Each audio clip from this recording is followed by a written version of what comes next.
Welcome to rainbow media. ప్రాథమిక వ్యవసాయ సహకార సంఘాల్లో పనిచేస్తున్న సిబ్బందిని ప్రభుత్వం ఆదుకోవాలని పిఎస్సిఎస్ ఉద్యోగ సంఘం జిల్లా గౌరవ అధ్యక్షులు నరసయ్య అన్నారు. రైతులకు వ్యవసాయ రంగానికి ప్రభుత్వానికి అనుసంధానంగా పనిచేస్తూ రైతులకు సమయానికి విత్తనాలు అందజేయడం, అవసరమైన ఎరువులు అందజేయడం, పంట పండిన తర్వాత ధాన్యం కొనుగోలు చేయడం, కొన్న ధాన్యానికి సంబంధించిన డబ్బులను సమయానికి రైతుల ఖాతాలో జమ చేయడం, ఇలా అనేక రకాల విధులు నిర్వహిస్తున్నామని తెలిపారు. కానీ తమ సిబ్బందికి అరకొర వేతనాలతో కుటుంబ పోషణ భారంగా మారుతుందని, తీవ్రమైన పని ఒత్తిడి వల్ల మానసికంగా, శారీరకంగా అనేక సమస్యలు తలెత్తుతున్నాయని ఆవేదన వ్యక్తం చేశారు.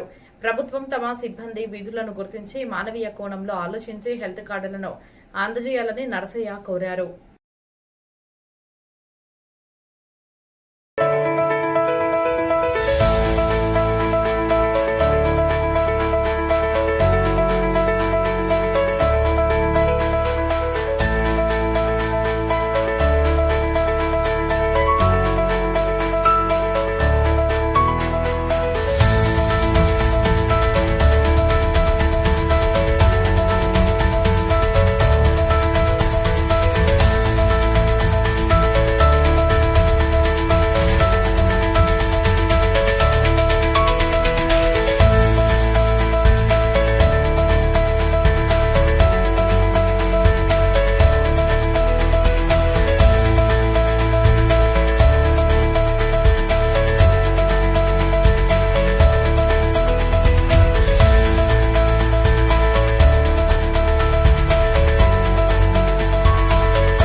సుమారుగా 500 మంది సహకార సిబ్బంది పనిచేస్తున్నారు.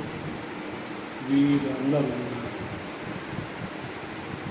వీరికి పని ఒత్తిడి భారంగా ముందే ఈ మధ్య మంతని మెదక్ జిల్లాలోని మంత్రిలో పని ఒత్తిడితో ఉద్యోగులు గుండె కొడుతున్నారని చెప్పి చాలా సంఘాలకు పని ఒత్తిడితో ఉన్నారు. ఆరోగ్య సమస్యలు క్షీణిస్తున్నారు. రైతుల ఏ స్కీమ్ అయినా రైతులకు చేరవేయాలంటే సంఘాల ద్వారానే వెళ్తుంది. యూరియా కొనుగోలు కానీ లేదా వరి కొనుగోలు కేంద్రాల ద్వారా కొనుగోలు చేసిన ధాన్యం డబ్బులు సకాలంలో రైతుల ఖాతాలకు అందేలా చేయడం మా సిబ్బంది చాలా కృషి చేస్తున్నారు.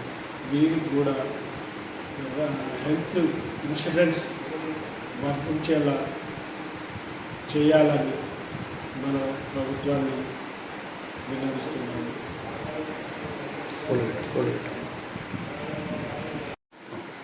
మా సిబ్బందికి జీతాలు కూడా అరకొరగానే ఉన్నాయి. ఏదన్నా ఈరోజు హాస్పిటల్లో చూపించుకోవాలంటే లక్షల్లో ఖర్చు అవుతున్నాయి. అందుకే ఆ జీతాలు కరెక్ట్ లేవు. జీతాలు చాలా తక్కువ ఉన్నాయి. మనం ప్రభుత్వ ఉద్యోగులు గుర్తించట్లేదు.